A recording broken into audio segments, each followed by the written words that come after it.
Well, I think that one of the most interesting themes in our research is that sometimes here in the West we can become prisoners of our own cliches, as Hussein Haqqani said today, or prisoners of our own false dichotomies. And so we sometimes look to Muslim women and we ask the question, do you want rights or do you want religion? And that's the dichotomy. What we find when we ask Muslim women themselves what they in fact want, the answer is both.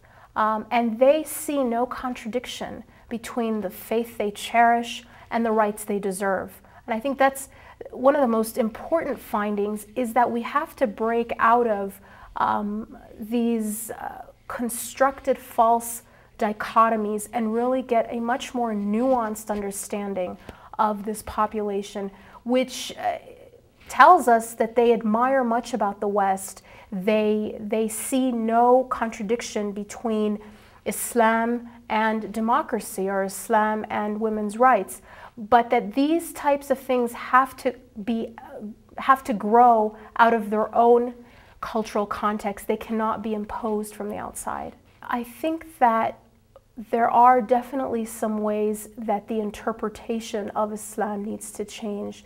And many would argue to become more true to its spirit.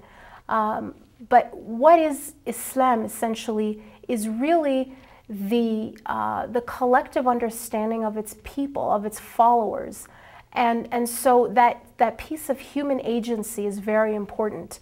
And what we find is that not only are the majority of Muslims interpreting their faith to be to offer a vision of gender justice, but that they are in many ways fighting for gender justice through the framework of their faith rather than outside of it.